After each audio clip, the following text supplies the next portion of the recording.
খুলে প্রাণ খুলে কণ্ঠ খুলে তাগুতের বিরুদ্ধে কথা বলতে না পারি, তাগুতের বিরুদ্ধে আমরা আমাদের অবস্থানকে স্পষ্ট ব্যক্ত করতে না পারি, তাহলে আর কোনদিন আমরা আল্লাহর জমিনে তাওহীদে খালেস কায়েম করতে পারবো না।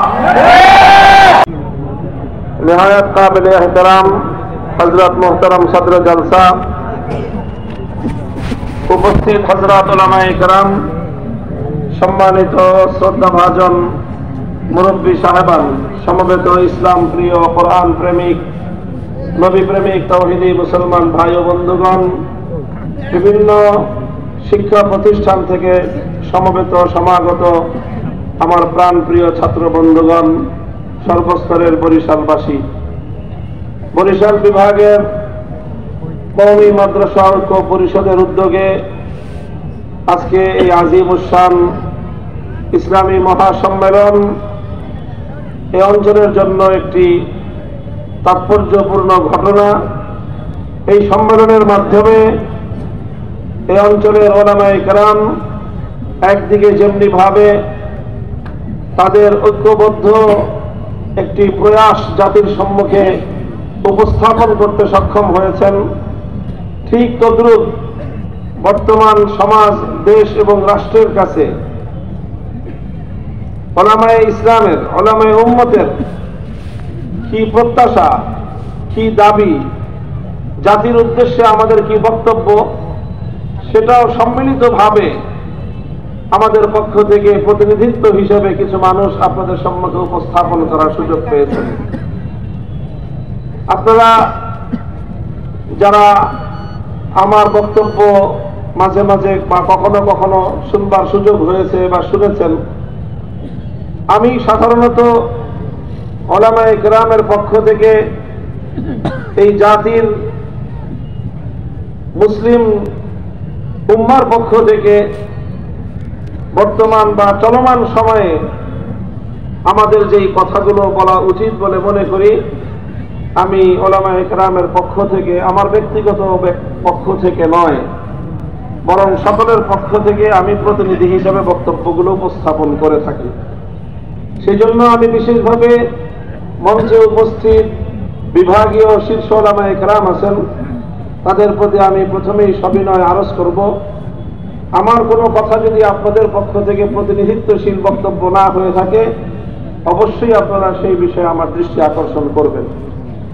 আর যদি সেই বক্তব্যগুলো আমাদের সকলের সম্মিলিত কথা হয়ে থাকে, তাহলে এই কথাগুলো আমরা জাতির সামনে আরো বলিষ্ঠভাবে, আরো ঐক্যবদ্ধভাবে সামনের দিনে আমরা বলে চলবো ইনশাআল্লাহ। এখানে দেশের বরেণ্য উলামায়ে কেরাম আলোচনা করেছেন এবং আরো করবেন। আমি খুব দীর্ঘ আলোচনা করব না। আমি কোরআনে পাকের সূরাতুন নিসা থেকে ৬০ নম্বর আয়াতটি তেলাওয়াত করেছি। এই আয়াতের সূত্র ধরেই আজকের আমাদের বাংলাদেশের জাতীয় প্রেক্ষাপটে সবচেয়ে গুরুত্বপূর্ণ ইস্যুতে আমাদের বক্তব্য আমরা তুলে ধরার প্রয়াস চালাবো ইনশাআল্লাহ। আল্লাহ পাক রব্বুল আলামিন আমার তেলাওয়াতকৃত আলোচ্য এই আয়াতের মধ্যে একটা বিষয়ে খুবই বিস্ময় প্রকাশ করেছেন। আল্লাহ পাক খুবই আশ্চর্যান্বিত হয়ে, খুবই রাগ এবং ক্ষোভ নিয়ে আল্লাহ একটা প্রশ্ন তুলে ধরেছেন। আল্লাহ বলেছেন, আলাম তারা ইলাল্লাযীনা ইয়াযুমুনা আন্নাহুম আমানু বিমা উনজিলা ইলাইকা ওয়া মা উনজিলা মিন ক্বাবলিকা يريدون أن يتحاكموا إلى الطاغوت وقد أمروا أن يكفروا به। আল্লাহ বলেছেন যে তোমরা কি লক্ষ্য করো না যে কিছু মানুষ এমন রয়েছে, ইয়াজুমুনা আন্নাহুম আমানু, তারা দাবি করে যে তারা ঈমানদার, অথচ ইউরিদুনা আন ইয়াতাহাকামু ইলা তাগুত, তারা তাগুতের কাছে বিচার চাইতে চায়, তারা তাগুতের কাছে ফয়সালা চায়, তারা তাগুতের কাছে মীমাংসা চায়, সিদ্ধান্ত চায়। কোরআনে পাকের এই আয়াত দ্ব্যর্থহীনভাবে কথা স্পষ্টভাবে বিশ্ববাসীর সামনে তুলে ধরেছে যে ঈমান এবং তাগুতের কাছে বিচার এবং মীমাংসা চাওয়া, তাগুতের কাছে সিদ্ধান্ত চাওয়া, এই দুটি একত্রিত হতে পারে না। তুমি আল্লাহর উপরেও ঈমান রাখবা, আল্লাহর উপরেও ঈমানদার বলে নিজেকে পরিচয় দিবা, আবার তুমি তাগুতের কাছে সিদ্ধান্ত চাইবা, এই দুটি কোনোদিন একসাথে হতে পারে না।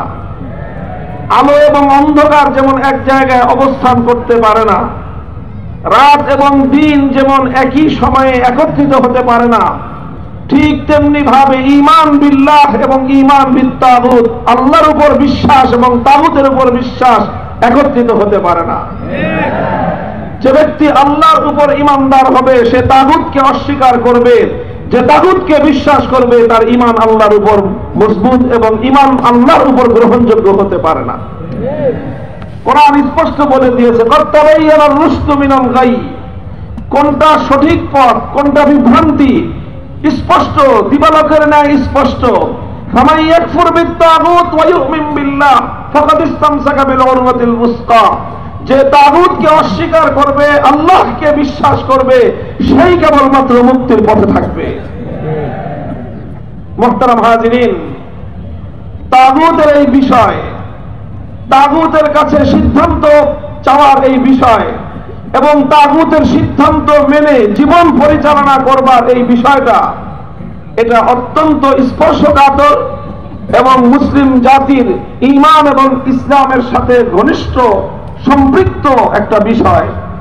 দুঃখ এবং পরিতাপের বিষয় হলো যে এই বিষয়টা আমরা অধিকাংশ ক্ষেত্রেই হয়তো পরিস্থিতির শিকার হয়ে অথবা নানা কারণে আমরা এটাকে এড়িয়ে যাই।